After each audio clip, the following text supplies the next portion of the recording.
our interest is to interest you in your brain. So the brain is a learning organ, and what it learns to do is it learns to survive in its environment. All brains learn, no matter what species they're in.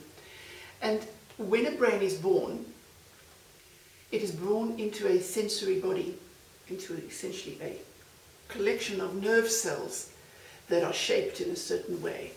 And according to the sensory body, the brain gets to know the environment that it is in. With humans, we look more or less like this: 2 hands, 2 legs, and so on.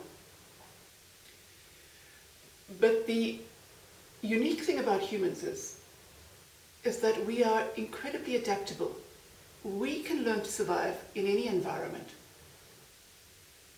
It's a bit of a chicken and egg thing. So our brains, either that's because of how our brains evolved, or our brains evolved in order to accommodate our nomadic tendencies. So the human brain mainly shapes itself after birth, whereas a buck or a deer might be born and the brain pretty much knows what it needs to do in order to survive. There are certain learning skills, things that are learned afterwards depending on variances in environment, but on the whole, most of what the brain needs to know to survive is present at birth. With humans, that's not the case. The brain is born, and after birth, by using the sensory body to explore the environment in which it is, the brain starts to make connections and starts to discover what it needs to know in order to survive in this particular environment. Now, the primary learning of the human brain takes place by mimicking the behavior of its primary caregivers. The young human brain assumes, quite naturally, that its primary caregivers know what the most beneficial behavior is in order to survive in any given environment. And the more astute amongst you will begin to see already right there why we as a species are experiencing problems. The problem is that most humans don't actually know what the most beneficial behavior is in order to survive in its environment. So they present behavior which is not beneficial to survival. And the reason we do this is because of something we call progress. We call progress an increasing convenience, comfort. The less we need to concern ourselves with our survival, the more progressive we think we are.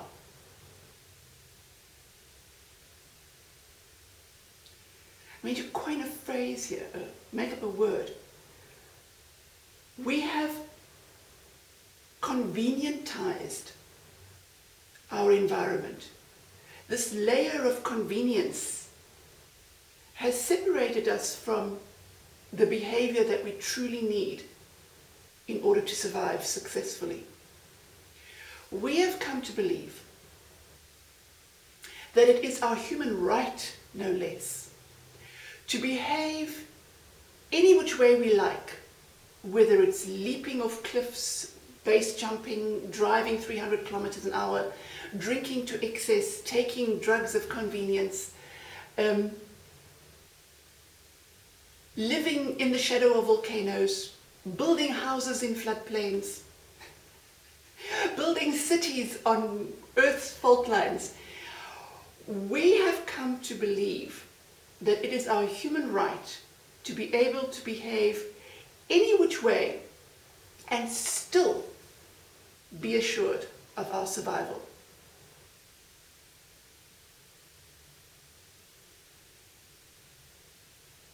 And so what we do is we present this behavior, completely irrational behavior, to our newborn brains, to our little babies,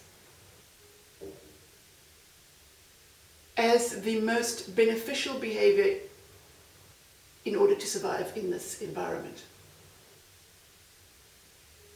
We expect the template we put out to our children, to our young brains that are now mimicking our behavior without question.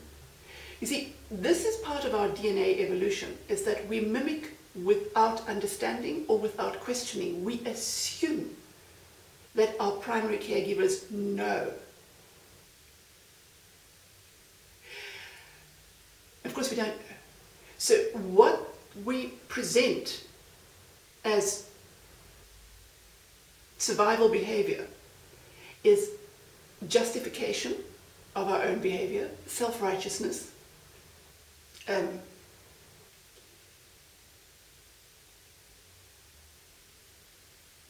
so of course our children start behaving in this way.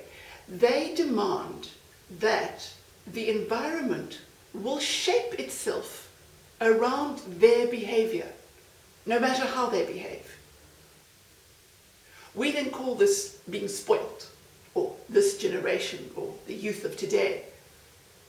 It's none of those things. What it is, it's a slow degeneration of our species, knowing fundamentally what it is that we need in order to actually survive, and what behavior will in fact lead to this survival, the sustainability of the species.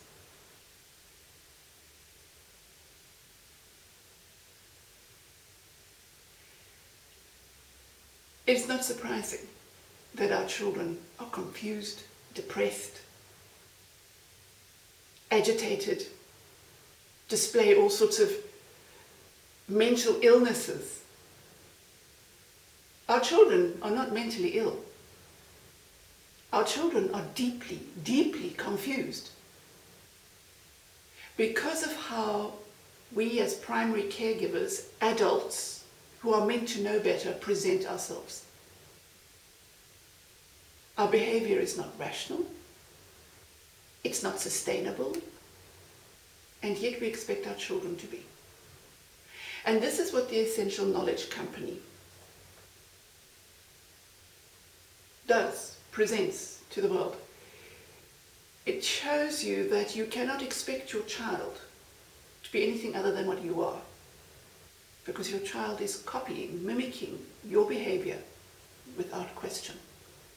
So when you come into a school situation where there is a secondary or tertiary presentation of behavior, and your child presents behavior of a certain sort, and you might say, oh, I don't know where she gets it from or he gets it from. Anybody who knows how the brain learns will know exactly where they get their behavior from. So the first step in educating your young newborn brain is to educate yourself. And this is quite doable, quite manageable at any age, because our brains are as malleable as they are, and because our brains are learning organs. That's what they do. That's what their evolutionary purpose is, to learn. So as adults in the world, it really is our duty to retrain our brains, to get them out of this assumption that this fake overlay of convenience is in truth the reality of our situation, and start to present a template of behavior that really does allow our young brains to mimic beneficial behavior. And you do this by training your brain, literally, by training your brain to become aware of itself and what it's doing and its justifications and its little cognitive dissonances, cognitive biases that it overlays onto its behavior, justifying itself once again through exercises, through contemplative exercises, through cognitive training. All of these unbeneficial patterns can be broken down This doesn't just benefit the newborn brains, the babies. It also benefits the adult who goes down this path. So with the Existential Knowledge Company, really our aim is to make you aware of your brain, to interest you in your brain. Because anything you want to change in your life, anything, whether it's breaking a bad habit, whether it's losing weight, whether it's improving your relationship, not with just with your child, but with anybody in your life, it all starts with training the one organ you probably never think about, your brain.